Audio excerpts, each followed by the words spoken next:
Hi, thank you for joining us wherever you are in the world today. It's the Global Online Content Series, episode 3, specifically focusing on talent, attracting them, retaining them, keeping them excited about radio. And this is an amazing panel. I want to thank you, the audience, because you made sure that we started to think about bringing millennials and Gen Z onto the panel. You said to us, most of your topics are about how are young people thinking about the medium, but you don't have a lot of young people around. Well, we do this time.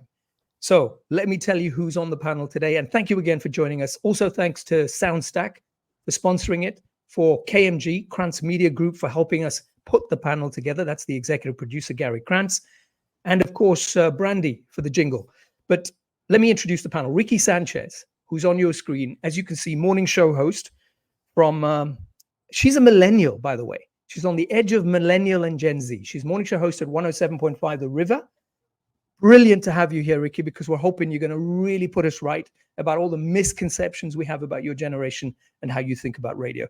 Stefano Fallaha is also here. He's also, in fact, he told us he's 29, but I don't know if that's true. So that makes him a Gen Z. He is CEO and founder of Podio, the Middle East's largest audio tech company. Delighted also to have real wisdom on the panel, Jennifer Leimgruber, who is Executive Vice President, Entertainment Programming at Premier Networks, which is the #1 syndicator of radio programming in the USA, which means they have hundreds of talent on their roster, which means Jennifer absolutely understands talent.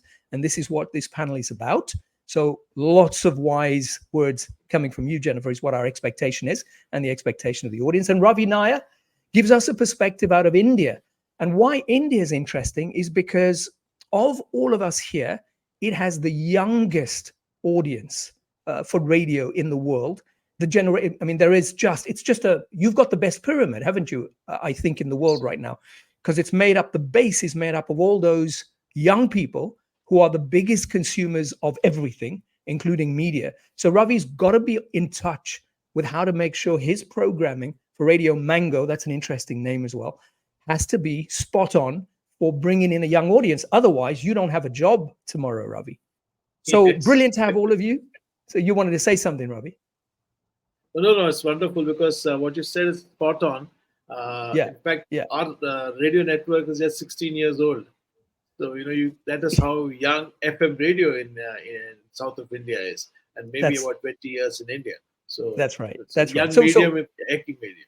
Brilliant panel. Most importantly, this panel is happening because you, the audience, told us the kind of people you wanted. We're delighted you were all able to join us, Ricki, Jennifer, Ravi, and Stefano. The other thing to say to you that you're watching from wherever you are in the world, this webinar doesn't work without you. You have got to contribute. We've thought of some questions that we think are important, that we've learned from programmers and content managers around the world that they really care about. But there might be things we forget about. And so while you're listening, things might come up and you think, I want to know more about that. Or you hear something from Jennifer or any of the other panelists and you say, I want to dig deeper into that topic. Please, there's a comment section that you can send your questions through at any time during the panel. So feel free to do so. And then our team in the back, Gary and Philippe, they'll make sure it comes onto screen. And we'll, of course, be able to, as it comes onto screen, any one of the panelists then can take up the issue and speak about it. So just understand your role as audience that are watching is absolutely crucial to make this as valuable as you can possibly make it for yourself. So that's it. Enough of the background. Let me start with you, Ricki, because like I say, there's a perception that younger generations, I think about my own daughters, one is a millennial, one is a Gen Z, and radio they listened to in the car when they were forced to with me. They tend to have so much choice now that, yes, they might still fit it in somewhere, but I'm not sure that they think about it as a career. When I was a young person, the height of a great career was being in radio.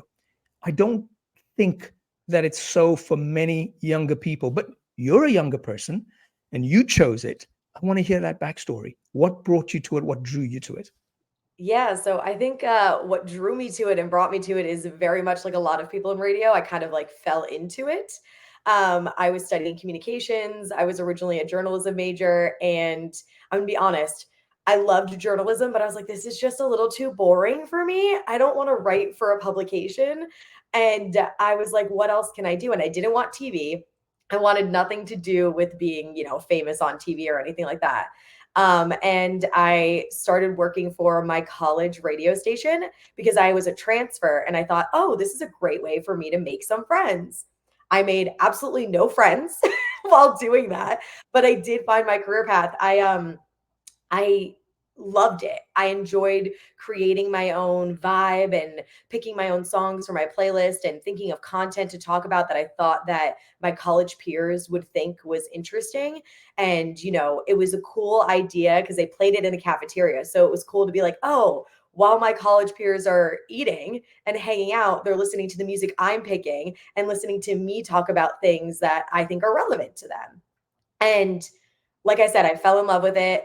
I ended up getting an internship in New York City because I'm from the East Coast, so New Jersey, New York City, and I got an internship with Elvis Duran in the morning show on Z100, and that's where it really 100% was solidified for me. The first time that I went on air, I'll never forget it. He just randomly said, "Oh, our intern Ricki was talking in the hallway," and the way that like my face was like, "Oh my gosh, what's happening?" He just said my name.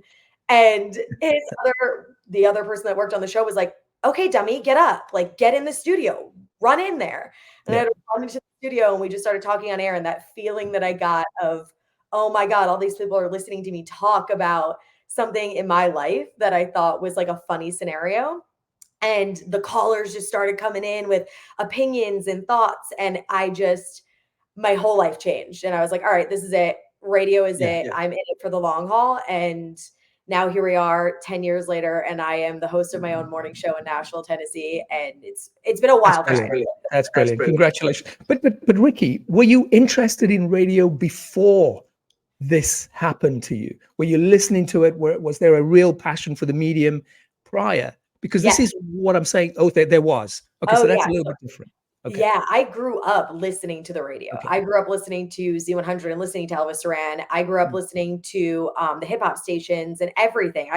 That was a huge part of my daily routine, from when I was young, like itty bitty for as long as I can remember, listening to the radio stations that my parents wanted to listen to then getting older and getting into middle school and be like, no, these are the stations I want to listen to, and having my own presets in the car and feeling like that was the cool thing. It was like, ooh, this preset's mine. That one's for my brother because he likes this station. And we all had our own presets in the car.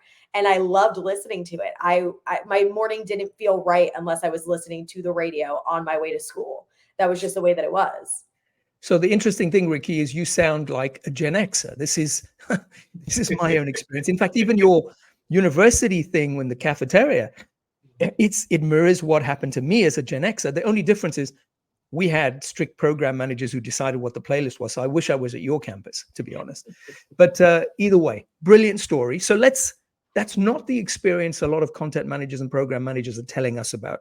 In my day as a program manager, I remember receiving tons of cassettes and then later on flash disks with people wanting to be on, lots of demos. Those demos are few and far between nowadays, so they don't automatically come in. So let me go to you, Jennifer, and let's try and understand from a strategic perspective, how should radio stations be thinking if they're not getting those submissions, those demos like they used to be? How should they be making their radio stations attractive to the next generation of elite talent so they're not scraping the bottom of the barrel? I think radio is incredibly attractive, and even more so in this day and age where there are so many media platforms and different types of media that you need to be part of to make sure that you're reaching your audience in all the ways that they want to connect with you. I think it's incumbent on media companies to be able to participate in all of those arenas, meaning if you're just a radio company, if that's how you define yourself, you're probably, you've got a problem, I think. We need to think of ourselves as more fulsome media companies. We need to be expert and engaged in social media platforms, video, podcasting, certainly. And I think the conversation as radio/media executives need to be having with prospective talent, is showing them that any one of those paths alone does not provide the kind of scale and support that a well-run, well-rounded media company can bring. So, Ricki and you, we work for the same company, and I'm in management. She's on air talent, so she will call me out if what I say is not true, but it's what I believe to be true. We're the megaphone, the scale that radio reaches is so much bigger than most podcasters are able to accomplish on their own. Meaning, it's broadcast. People have to choose to listen to a podcast. So starting a podcast or starting that way means you have an enormous climb to get yourself noticed in an ever-growing infinite sea of available podcasts. When you combine the reach and power of being involved in a radio station or a radio company, that barrier gets much easier because the megaphone is there. Correct me if I'm wrong, Jennifer. What you're saying essentially is, if you run a radio business, try and be in the faces of that talent you're looking for. So you should be Absolutely. On Insta, on Facebook, on TikTok, on demand, and of course on FM, if you're FM linear or HD radio. You should be everywhere, and then they'll know that you exist if they're not currently aware of you. And therefore, perhaps that incentivizes to say, well, what's this? And then they get interested in it, and then perhaps it becomes easier. That's pretty much the summary of what you're saying. Be everywhere. Yes, no question. Be everywhere, listeners, and in every form that the audience wants to consume this kind of content. Are you doing that, Ravi? Are you doing that? Absolutely. We firmly believe that go where your listeners go.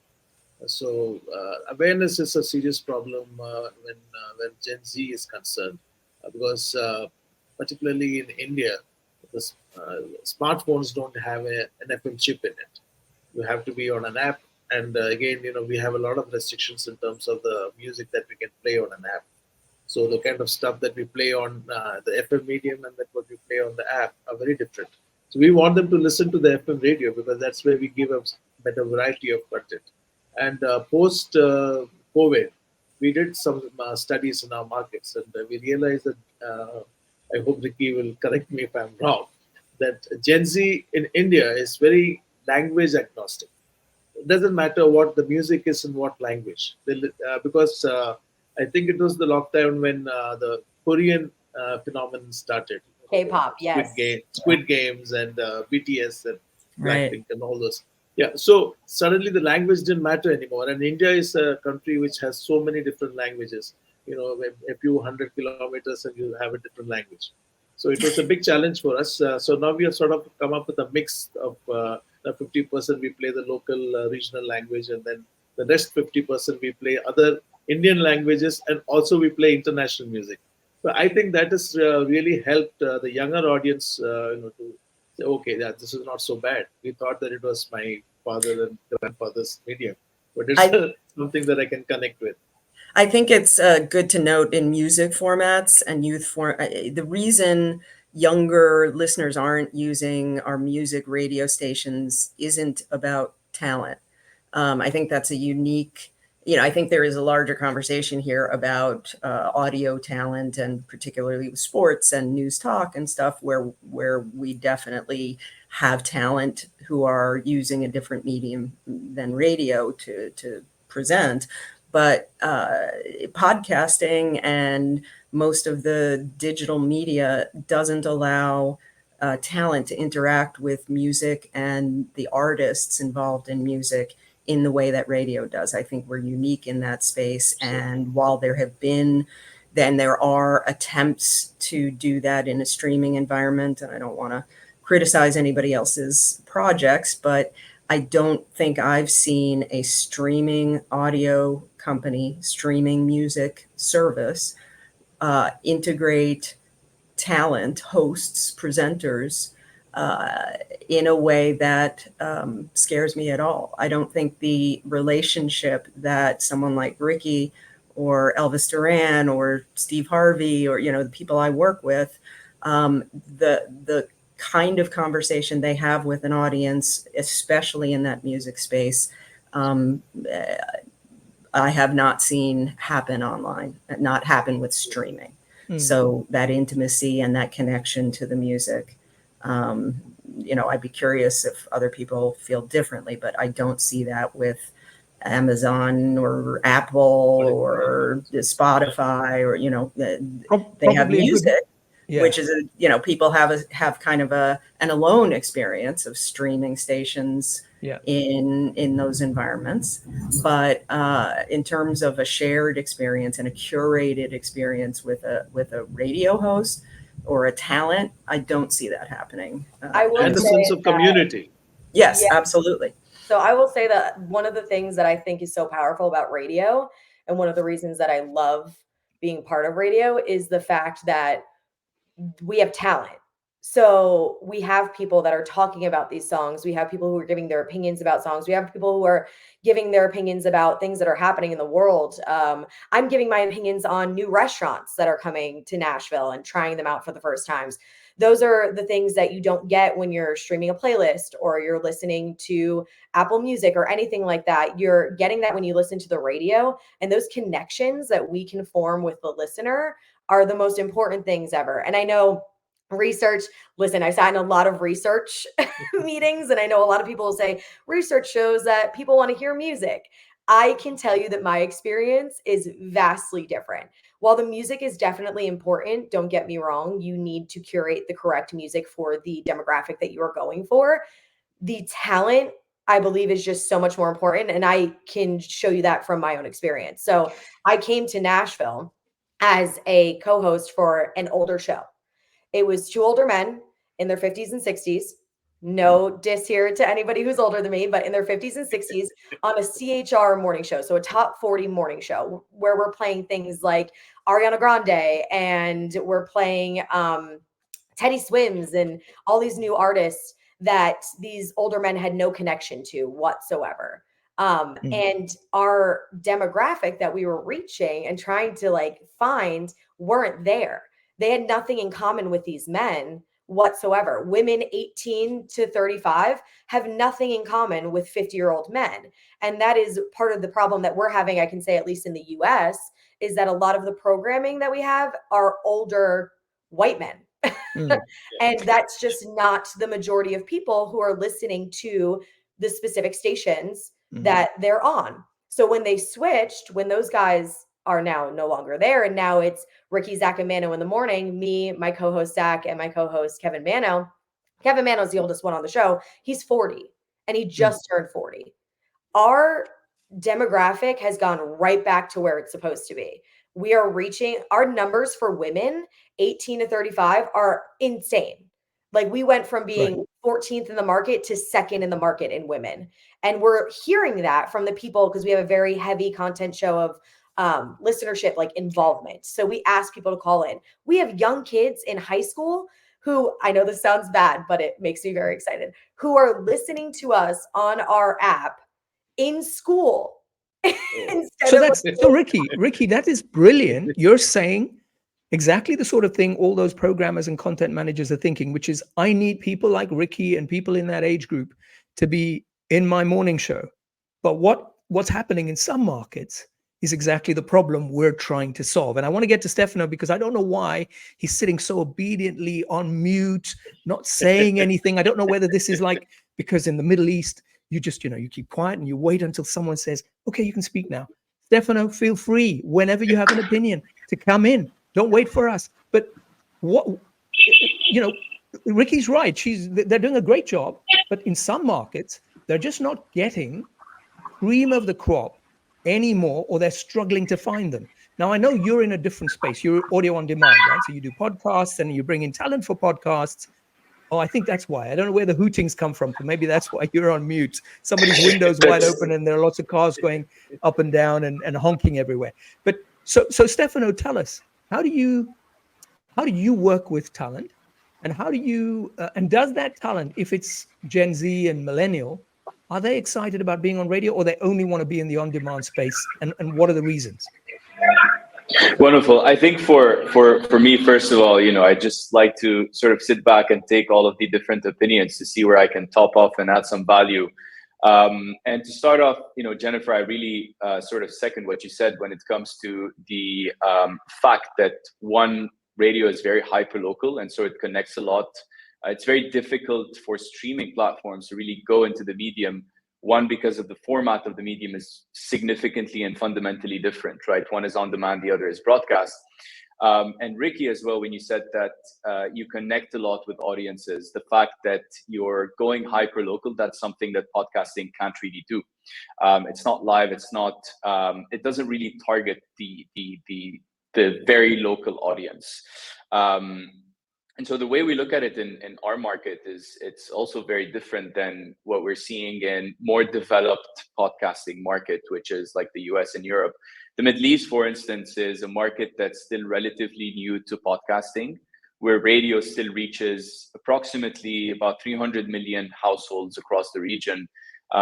That's more than television reach across the region.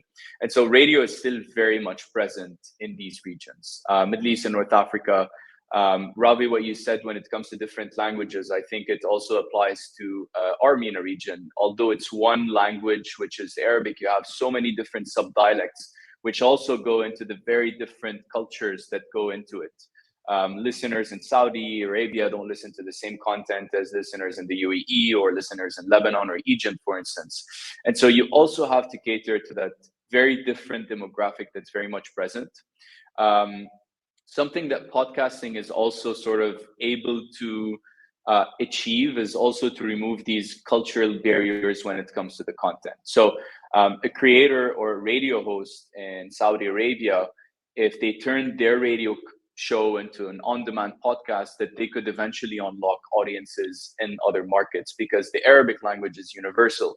But another problem is also posed over here is that even if you adapt to the dialect, the culture or the anecdotes or even the content itself is not localized, which is where radio still wins. So I think there's all of these different pros and cons that we're still trying to figure out because it's a very still nascent market when it comes to on-demand audio. And one thing and one significant thing that we're really able to crack is merging these two mediums together. We're using the power and the pros of radio and broadcast with the pros of on-demand and the talent that's really up and coming on podcasting. So in a way, for us, the way we sort of operate in this market is we're an enabler. We have an infrastructure that's used by over 80,000 creators across the region. We reach tens of millions of listeners across the world. And we do have integrations and distribution partnerships with a lot of different radios, with a lot of airlines, with different gaming apps and streaming services. So the way we look at it is podcasting is not necessarily a medium where you only need to listen to it on demand and one of these streaming apps, the same way the medium is and consumed today in these more developed markets. And the reason why we're able to do that is because one, we had this advantage of a first to entry or first to market entry, which also allowed us to understand the dynamics of the behavior and the consumption behavior that these audiences have, and really to adapt and be flexible when it comes to how do we distribute and how do we get content or podcast specifically to these audiences. And one to touch on as well on radio, I think we've really found that balance between podcasting talent as being a funnel towards radio stations. So we've had a lot of different success stories whereby a podcast creator, one of the radio stations chose to stream their podcast on their AM/FM channels. And all of a sudden, in a matter of a month, this creator 10x'd her audience on the podcast app. And so in a way, the radio is winning when it comes to content, the creator is winning in terms of reach because radio is broadcast, it reaches, it's a megaphone, and like you mentioned. And so I think they're very much pretty complementary, at least in the markets that we operate in and the markets that we're also expanding to when it comes to different regions like Southeast Asia, Turkey, and Africa as well. Yeah, I think our job in this day and age is to make sure we're telling the story of the relationship that on demand and digital media and radio have, if done correctly, to show talent that, joining a radio company, it doesn't just mean you do a radio shift and you're done. Your content from the radio show then exists on demand and can reach a global audience. So you're not just limited to being a local show or even a national show in the case of the stuff I deal with. It lives beyond. People can consume you on demand. So you've now got both of those things. And then we have the ability to expand into interest areas that don't necessarily work on the radio for you, given the formatics. And, we talked about this last time. The rigidity of how radio works is a turnoff potentially to someone who can just say whatever they feel like, whenever they feel like on a podcast. So yeah, there are some, because of the nature of the medium, we have to behave in certain ways, talk for a certain amount of time because people aren't starting at the beginning and choosing it in the same way. They might be picking it up in the car mid-sentence. So there are behaviors about radio that obviously need to be different than how you would create a podcast, but you can go further. So, sticking with Elvis Duran's show where Ricki started, there are players on that cast of characters who have interests in things that don't fit on that show. Golf, one of the hosts loves golf, so now he takes that passion to his golf podcast, and we can promote it in Elvis's show, but it allows him not only an outlet for creativity about something he's passionate about that doesn't work on that radio show, but he can monetize that. So we can show talent now. Not only are we going to hire you for this job on this radio show and pay you this amount of money, but your creativity won't be throttled. It's, you have the ability to continue to create beyond what this role is and monetize that. And we'll do that for you and with you. And I like that. I think that's a very attractive point, and we're going to come to that. But I want to throw something at you while you were speaking. It struck me, and this might be difficult for you to answer, Jennifer, but have a go. Have corporates ruined what radio could be because there's so much spot time, there's such tight speaking moments, all of these things, the way we formatted radio so tightly that people say, no, I don't think I've got a lot to say and I don't think I want to be there. I mean, is it partly our fault? I think that we play the game, don't hate the player, hate the game. I mean, we live in an environment where as long as we're an advertising driven medium, we're dependent on that revenue source to pay everybody's salaries and keep the lights on. And some of the behavior and shift, I mean, I would blame the ratings company and I think we feel the same way, but when you're responsible for an asset like a radio station, that has to generate a certain amount of money to pay everybody and keep the lights on, you can't experiment as much as you would like to. We experiment digitally, that, we have the opportunity to create a streaming station that is exactly, talk all you want, talk forever. That's fine. But with these big signals that cost a lot of money and cost a lot of money to keep on, I don't think we have a choice but to program to the ratings system that we've been handed that none of us like. Okay. So, let me hear you, Ricki. Okay. As the talent, I love you, Jen. I have to disagree, only because, I'm coming from the other end of it. And I think corporate has kind of ruined radio in their own way. I mean, we have these conversations as talent amongst ourselves constantly about how we've done this to ourselves. I believe that despite, stop sets being long and advertisements and having a strict way of when we can talk, when we can't, how we do all of that, despite all of that, I believe that companies have become so risk adverse and it's really been detrimental to the growth of radio. when it comes to like, younger talent, all I keep hearing about is how much we want younger talent. We want young kids to be interested in the radio, but corporate shunned us for so long. Corporate didn't want to give us any opportunities to do the things that we wanted to do. They got, their key players. And I love a lot of those key players, like Elvis Duran, who helped form my relationship with radio. But you found the key players and you put a lot of time and effort into them. And then there was no growth. There was no feeder programs for younger talent to grow within the medium, which then led to other young kids not seeing themselves. They no longer saw themselves in the radio, so just like the same effects of what we had happening here in Nashville with these older men in this top 40 medium on the morning show, they didn't see themselves in their morning shows anymore. There wasn't anybody. We, got rid of interns for a very long period of time. We didn't have any younger people that are moving up. Young people were getting frustrated. They left the medium because they didn't see any growth. And that was because we were so risk adverse to give anybody a shot for a really long time. And that's not just our company. It's companies across the US in radio. And maybe other markets. Other markets. Yeah. But you're getting to the heart of the issue. This is what we're talking about today, is are we becoming less attractive because of the way we behave? And I understand, Jennifer's 100% right. At the end of the day, if we don't bring the revenue in, we can't keep the radio station going. We understand that. But have we become so tight around formatting that we're starting to screw things up? And should we be experimenting more? Do we give enough time for experimentation?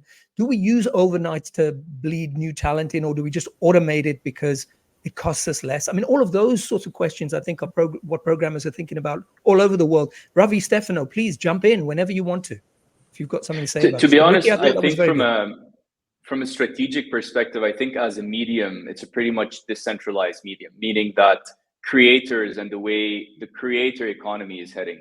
I like to look at it from a creator economy perspective, less as one specific vertical, because I think that's the fundamental of where we're heading as an entire industry.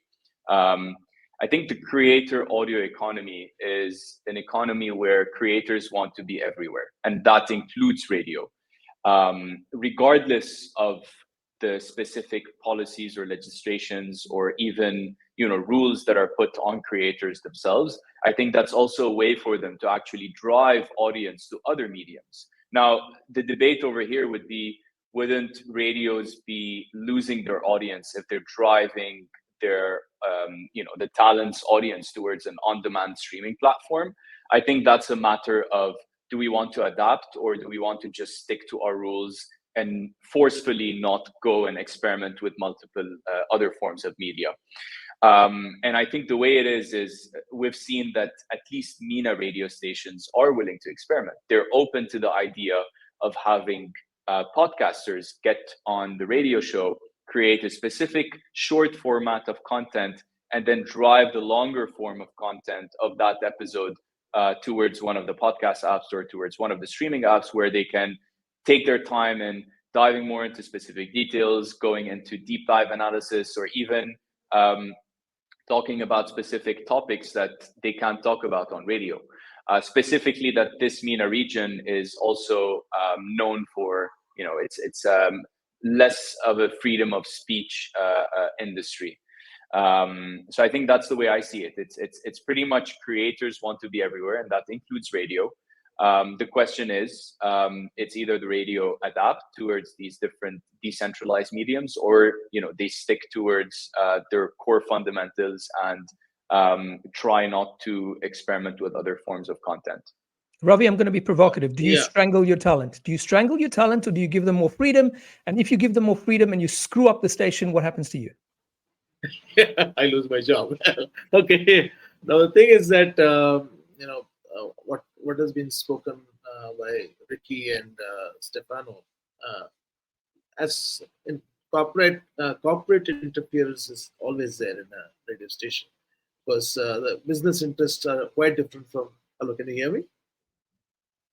Yes. Suddenly, yes. You're a little quiet. Sounded muted. Yeah. Okay. So up to the millennials, the talents were okay to work as a full-time employee of the organization. moment we started looking at the Gen Z, now we have a sizable number of Gen Z. A lot of them come with an idea that we should also be allowed to moonlight. I want to act. I want to perform on stage. And in a corporate setup, we say, no, you can't. You are a full-time employee. You have expected to be, you're 9 to 6 in the office or whichever your shift is. So you cannot do all those things. So that actually, I think, in a way, is driving away the younger talent from the radio station, because they have so many other options and they would like to experiment and try things, which I think we don't really allow them to do. Yeah. That's a beautiful segue, and I wanted to use segue in this because of where it comes from, and we've all been in music radio and stuff. Beautiful segue into how do you manage and coach talent that comes from a different generation than Gen X. A lot of us have experience, including myself, managing Gen X's. It was so much easier. Ricki, how should people be managing you to get the best out of you? Yeah, I mean, I will say I get that aspect for sure. I do think that millennials and Gen Z and the younger generation, we're a lot more open about what we want, and we're a lot more in your face, I guess you can say, about those things. I will say that to coach us, I think a lot of us just want to be heard and understood in a lot of the things that we're explaining. So, for instance, I am the demo that we're going for on my radio station. I am the demo of the morning show. So when we're talking about topics, when we're talking about music that should be played, when we're talking about the way that the radio show should sound, I want my program director to listen to me. Like, I'm not just saying these things because I like to hear myself talk. I'm saying these things because I'm telling you what these people want to hear. And you need to let me do that in order to prove to you that that's what they want to hear. As opposed to, a lot of us feel like we get kind of just like shoved to the side, like, okay, whatever you have to say. You've only been doing this for X amount of years. You have no idea. I've been a program director for 30 years. I know what I'm doing. And the numbers don't show that, though. It's an understanding. We want to be understood and listened to. And I know that might seem like we want to be coddled, but I can tell you that there's a lot of us that do not need coddling. I personally don't need coddling. I know a lot of my other friends who are the same age as me who are in the industry. We don't need coddling. That's not what we're asking for. We're asking for mutual understanding and respect. And that's lacking in a lot of areas. But is that different? Is that different from what any talent wanted from the beginning of time from their program managers? What's different in terms of the character of, not you personally, Ricki, but in general, the character of millennials and Gen Zs that perhaps coaching and program managers need to take account of that perhaps they didn't before? Anybody can answer this. I mean, Ricki, I'm opening this up. Yeah, I mean, I'll say part of that, I think, is a lot of Gen X went through it and didn't enjoy the way that they were spoken to by their managers and their bosses. And in turn, you kind of created monsters with your kids. So you had kids, and then you told them, hey, stick up for yourself, have a voice for yourself, ask for what you want, and fight for it. And then once you did that, you were like, oh no, what the hell do we do now? Because I don't know how to react to other people doing that. And that's part of, I think, the issue. And I mean, I'm speaking from my own experiences, obviously, but I mean, I could say I am half Latina. I was very much raised to speak up. I was raised to fight for what I want. I was raised to, just because I am a woman, I can do anything that a man can do. And all of those aspects have gotten me to where I am today, 110%. And a lot of that was hard. I am not everybody's cup of tea. I can say that. And I can say that with pride. And a lot of that has to do with, just wanting what I want and being okay saying that. And the people that are okay with listening to me and hearing me are the people that then now, furthered my career. I've furthered theirs, and we've created something so magical. It's the ones that fought back and were like, no, you have no idea what you're talking about, or sit in the corner. You don't know what's going on, that we couldn't create anything beautiful like what we created now. So like, I think honestly, you guys kind of bred a bunch of monsters, and now you don't know what to do. We made our own monsters. Jennifer, without naming names, you've got a long roster of amazing talent, right? You don't have to name names, but have you found that there are ways in which you have to engage with and manage people who are pre-1980 from post 1980? Oh, sure. Yes. Tell us about it. Give us My specifics. job is much more my specifics. job is much more of being a psychologist than anything else in terms of coaching talent and understanding how they need to be heard.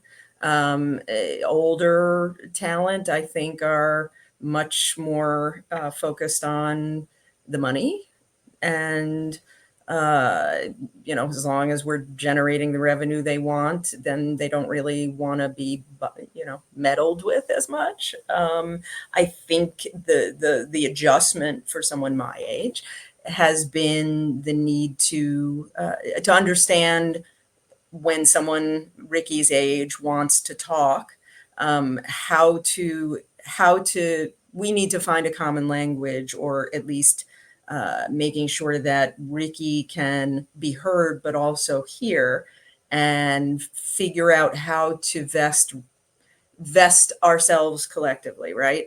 If I'm corporate and I'm risk averse, what is your risk exposure? Are you ready to assume risk as well? Should we assume that risk together and understand,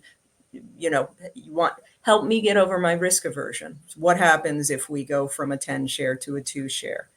Okay, you can be my partner in understanding what that means, that I have to fire half your show, or, that the receptionist is gone. You know what I mean? Like, if we want to be real straight talk, and I think we should. I don't think good management should be saying, shut up and sit in a corner. So if that's the experience you're having, that person shouldn't be working here.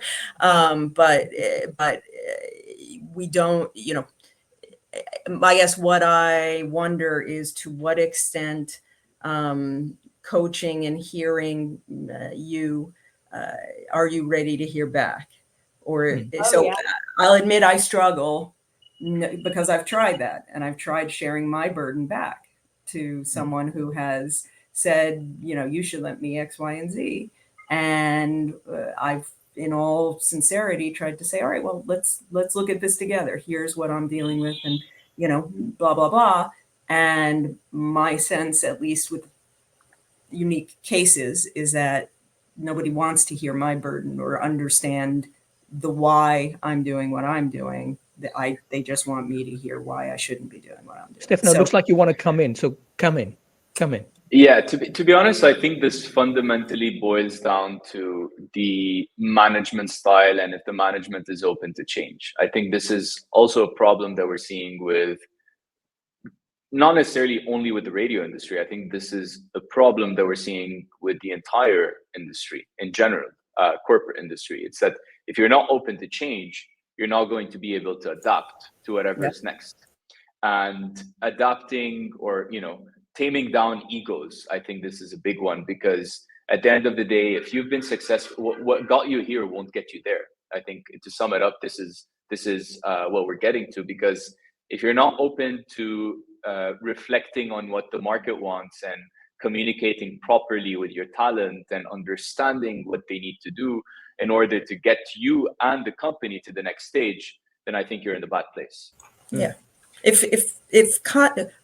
We're charged with getting the ratings. If Ricki talking for 5 more minutes an hour gets better ratings, Ricki should be talking for 5 more minutes an hour. And if anybody is telling you that that's not the case, or that you can't do that experiment, they're making a mistake. I completely agree with that wholeheartedly. And I don't think everyone is making those mistakes. I think if you're a hit record is no better than a hit personality. I mean, we want people compelled to the radio station and compelled to that content. And if your content is better than the Taylor Swift song, or offers somebody in that moment more than that Taylor Swift song, I wouldn't play the Taylor Swift song. I would let you talk. Quick reminder to those of you that are watching, if you have comments, inputs, questions for this panel, please feel free to send them through. You just go to the comment section, you write them in, we'll flash them on screen. Don't feel that just because for this time we have an opinionated talent who's prepared to say what she thinks, that you shouldn't be asking a question. You can. It's not a whole, I know what it's like here. You're going to get noticed. Your question's going to come up. People are going to answer it. So feel free, wherever you are in the world, if you've got some pressing issues that you'd like to ask the panel, do so. Now, we spoke about getting this talent on. We spoke a little bit about some of the coaching ideas, thinking differently because the generations are different in what they want. Jennifer, you said money probably is a bigger motivator for Gen Xers, maybe less so. Money's important for everybody, but perhaps millennials and Gen Z want to be heard. They want their opinions to be respected more, perhaps, right? So that's what we settled on. Now I want to ask you, if stations are successful in bringing these Gen Zs and millennials on, how do you keep them? Because sometimes in some markets, what's happening is once these people get to a certain level of popularity, they're using it purely as a stepping stone. They're looking for the next. Now, I don't know if that's everybody's experience, but again, I'm opening this up to everybody. Come in, talk about whether you're having that kind of experience. And then I really want to hear good ideas for, once you've got them, how do you keep them so they don't just see this as a launching point for a career somewhere else?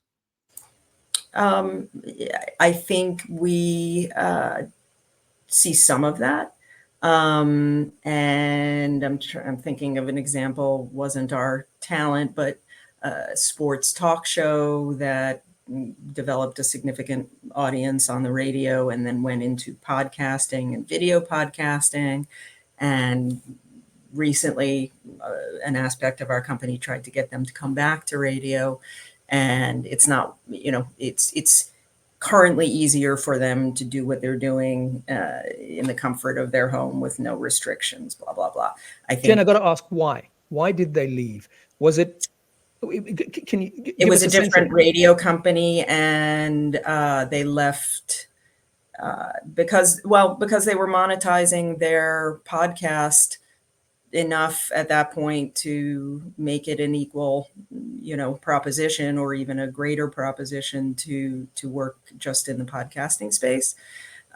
So some of this stuff, I think, is an aspect of the ad market in podcasting, and some of that media still being emergent and new in ways that I think will evolve and get more rigid over some period of time to come, whether that's 5 years, 10 years, I don't know. But we're already seeing a demand for a more common measurement standard for podcast audience. So a lot of the things that radio is burdened with, right? Old medium, rigid rules, rating systems, advertiser structure, none of that exists at the onset with podcasting. And slowly and surely, we're starting to see that creep into that space. The skippability of ads. I mean, that's the biggie. And I don't want anything bad to happen to podcasting because it's a huge part of our company. But the fact that you can hit a button that goes 30 seconds ahead and skip through an ad if you want to, which you can't do on the radio. But focus back. Okay, How do you keep them? Because they're going to do what you've just said has happened. I think you provide an environment where they have the ability to develop and grow to the greatest extent possible that you can accommodate. So again, in our company, and granted, we have massive scale, so some of this is not what everyone can do, but if they want to be on TV, well, we can work with you on that. We have a TV development division. We create, we have television partnerships, whether it's for content of live events that we do or development partnerships, the Breakfast Club, which is a hip hop morning show that we have. We have partnership with Black Entertainment Television. So they, the show exists on TV after it's on the radio. So depending on what path they see themselves going down, I would question, where are they leaving us to go, and challenge the company to be ready to keep them engaged and creative. Beyond, I can see the jealousy on Ravi's face. Sorry, because he doesn't have that ecosystem. So he's got to work so much harder because that ecosystem doesn't exist for him. So what do you do, Ravi? What do you do? So what we do, I think the first and foremost is that you have to sort of create an exciting environment for them. They need to feel that there are things happening in your station, which I am part of. So what we do is we line up a whole lot of small on-ground events like celebrity meetups, or we do where these guys are hosting the events, so they are close to the celebrity, or we do a small musical gathering. So constantly we give a feeling that there are things happening in the radio station, and I'm part of that. And also, when on social media, we have a digital team who shoots and edits. So we have a professional camera and setup. So you want to be on the visual medium? Yes, here you go. You can do. You can create original content, visual content if you choose to. If you are shy of being on camera, we'll help you to overcome that shyness. So these little things are helping us. Plus, since last post COVID, we have also started doing some mental health counseling. So that, I think, for That's particularly for amazing. Gen Z, is very important. So we That's do really that. Our company, that in a way is quite ahead of its time. We provide medical insurance for the people. So these kind of things really help the people to stick on with us. And whoever leaves, mostly they leave for personal reasons. Like somebody gets married and then their husband moves off, and they would go there, or someone else is going to a movie role that they would like to do, and you obviously you can't go for a couple of months out of the radio station. So those are the only reasons. But most of the time, we have managed to retain a whole lot of the younger Gen Z and millennials with us. I want to bring up Peter's question down here, just because I think that it's kind of part of what Ravi's talking about and what we're talking about right now. Would live video or adding visual radio be a solution to make radio more attractive? So, that kind of ties into the idea that these talents want more. They may want to be on TV. They may want to host red carpets. They may want to host events, live events, and do all of those things. And as someone who wants to do it all, I can say right now, I want to do it all at some point in my career. I think that's normal. It's part of growth. And adding a live video or a video stream to your station is definitely, I think, helpful. We've played around with Twitch and live streaming things on Twitch. I also I set up our entire video system in our studio that takes video of what we are talking about on air. And I make sure to use those on social media, and I use those as jumping points for more conversations and to further conversations in other areas, so that we are not only, talking about it on the radio and finding ourselves being impactful there, but we're also finding ourselves being impactful on social media and on Twitch and things like that. So I think a live stream or something of that nature can definitely help somebody stay. And you're going to have that. You may not know this yet, but the new studios, our new standard is to have multi-camera setups in all of our studios that are set for camera switching and live stream ready. So you will soon be moving. I think I'm very excited about August. So because I made it work in the station, but I'm not an IT person by any means. And it works right now, and it's fine. But those visual aspects are 100% something that you should look into for your radio station, because it does make a difference for sure. And at the end of the day, all anybody wants in any aspect of life and in any career path is to grow. And for us, when you're on the radio and you hit a ratings point that is insane and you're like top of the world, you're like, okay, what's next? If you're hungry, the hunger is what got you to being the best radio station and the best show in that market. You're gonna want more. And those are the talents that you want. So it's finding a point where you both can connect and be like, okay, we can't, like in Ravi's situation, we can't let you do a television show. But what if we did an Instagram live show once a week where you have creative liberty to do whatever you want for 30 minutes on our Instagram live on our station's page? So you're connecting that talent to what they want to grow in. And also you're making your station look that much cooler. Your station now has a visual aspect to it and something that other stations don't have. And the talent, again, is the talent that no other station has, and you're implementing those things so that everybody wins. That's gold, Ricki. Absolutely. You got a future in management, no doubt. I want nothing to do with that. Mind if I jump in over here? I'd also like to sort of tackle that point of view when it comes to the way we're retaining talent when it comes to podcasts, not necessarily radio, but I think it's very important to mention that the way one is a community, like Ravi mentioned, it's fostering that sense of belonging to a community of creators and of knowledge and industry, thought leaders, essentially. And two, it's also the ability to use radio as a partner to also push the boundaries for these podcasters to get to the next stage. So one point is the community. Two, it's also using radio as a way to get your podcast on the radio, which is also a way that we can retain podcasters as part of our network, giving them additional reach on radio, giving them additional reach on airlines with all of our exclusive partnerships with airlines and radio stations and gaming apps and chatting apps. So all of the alternative channels where you can get and listen to podcasts, I think this is where we're integrating vertically across all of these different channels. And then three, it's also, initially we were audio first and audio only. And we realized that podcasters were very much attracted to video podcasts.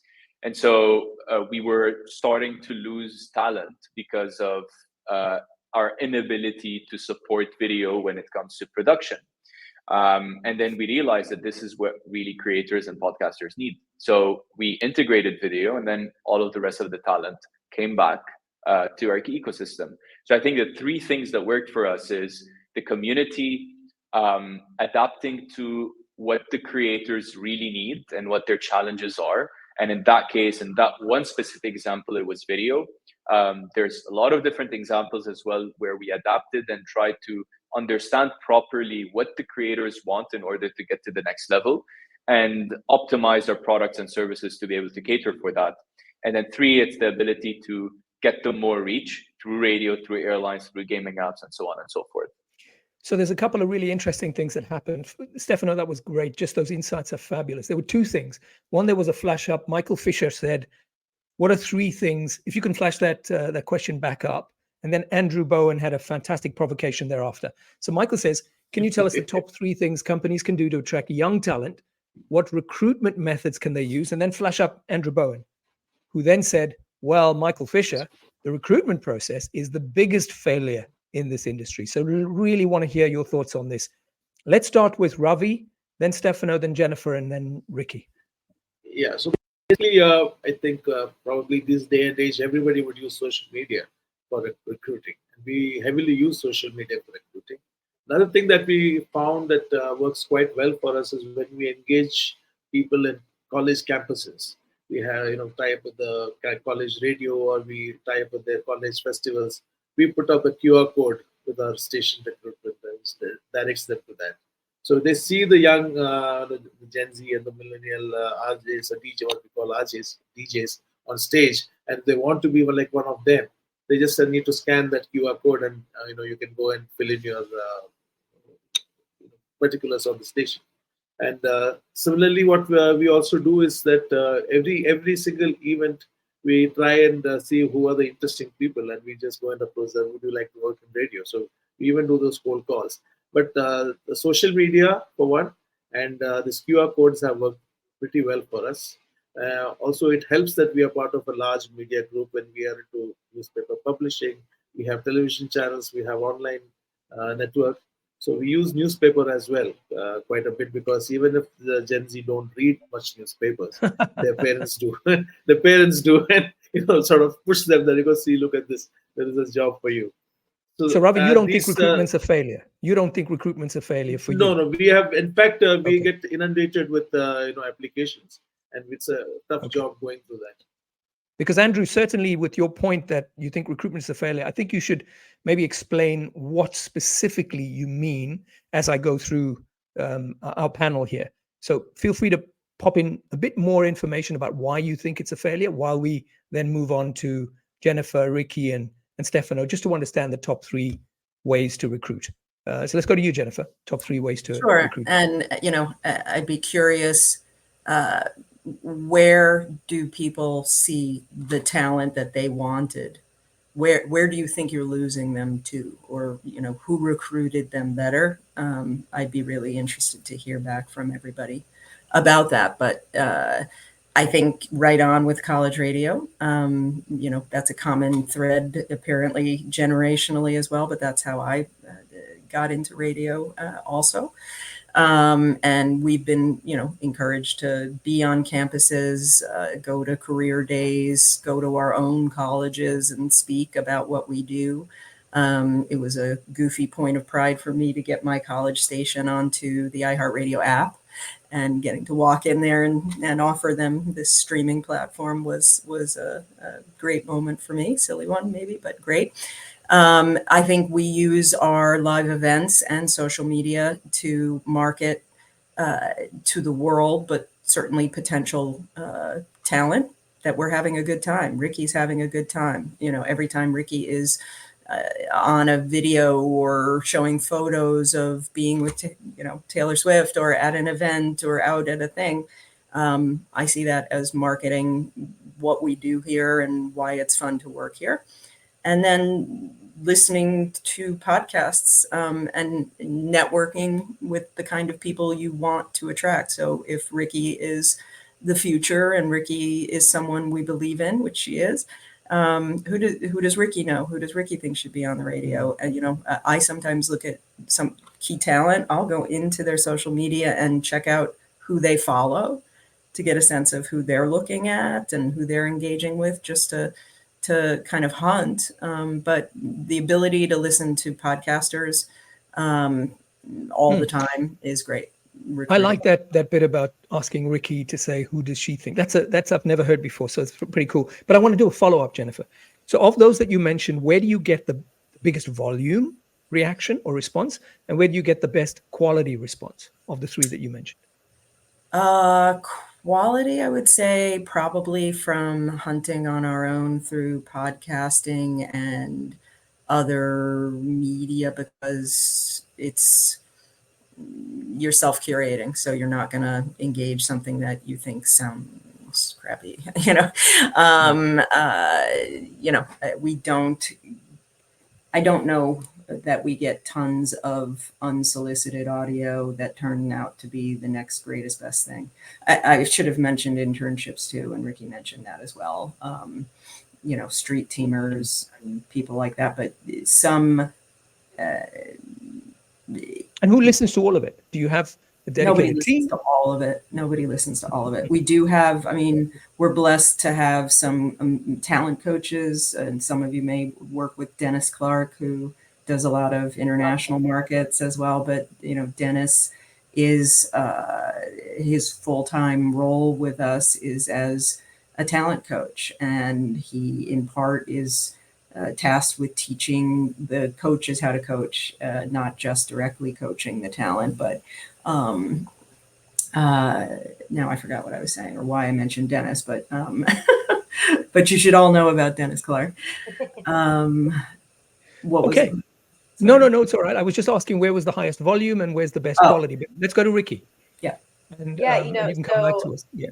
I love this question because before I even came on this panel, I wrote down 3 key things that I think that everyone should know about younger talent in order to maintain their relationship with you, in order to keep them coming to radio and things like that. And the 3 things that I have here are pay a livable wage, listen to your talent, and have fun again. So when it comes to the top 3 things that companies can do to attract young talent, like what Jen said, I think having fun is a huge part of that. You know, creating events that are out and about, and, you know, you're posting them on social so that everybody's seeing how exciting it is and how fun it is.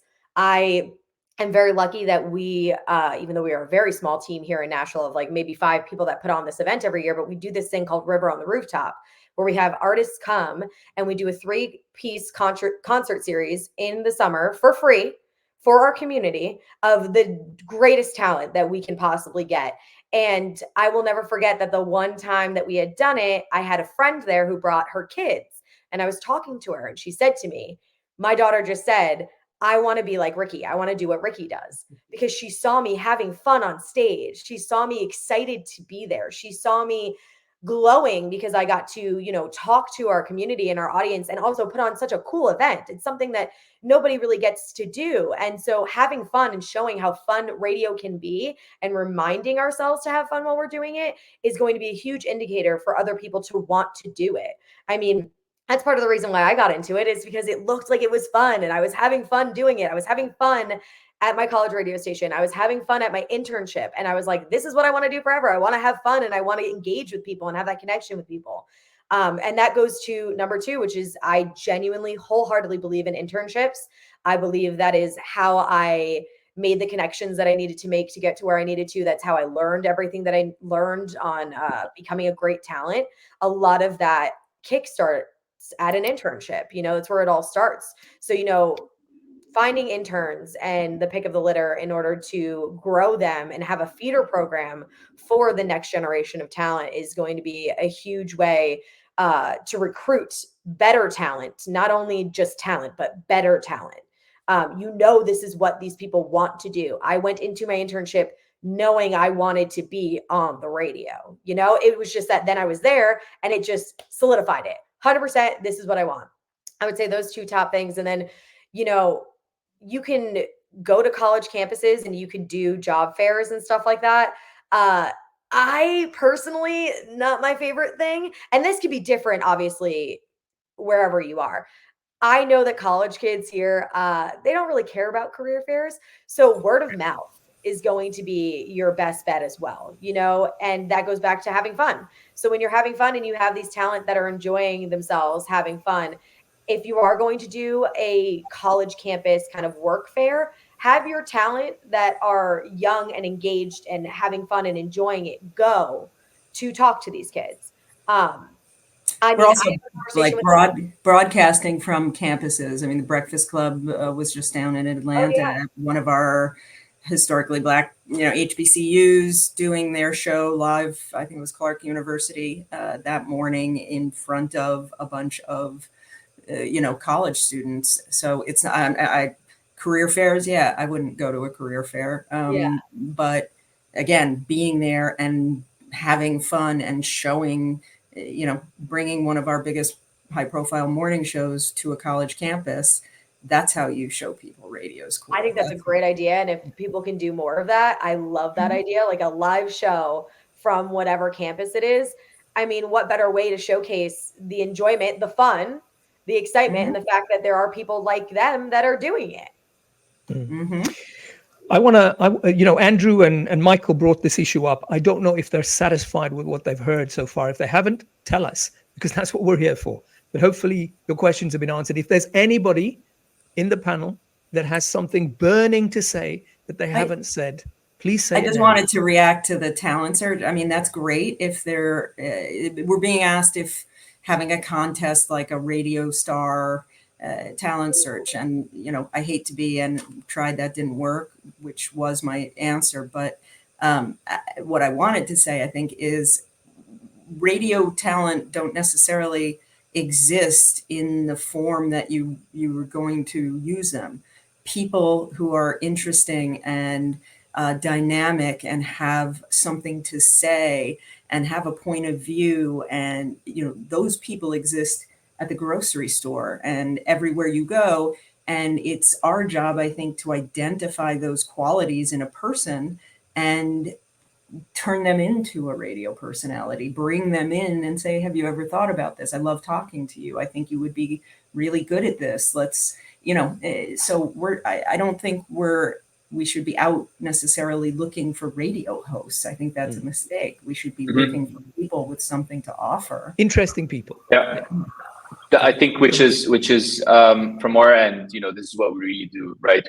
We're trying, as at the same time when we distribute podcasts to radios, at the same time, one, we're adding value from a programming perspective, and then two, we're also, most importantly, we're also providing the radio stations with a potential pool of talent or podcasters that have the opportunity and possibility to be trained and coached to eventually be a radio host, depending on the content type or depending on the approach that the radio wants to take. So it's not necessarily being out there. It's more of also fostering partnerships with content providers that then can add value down the line to the radio as well.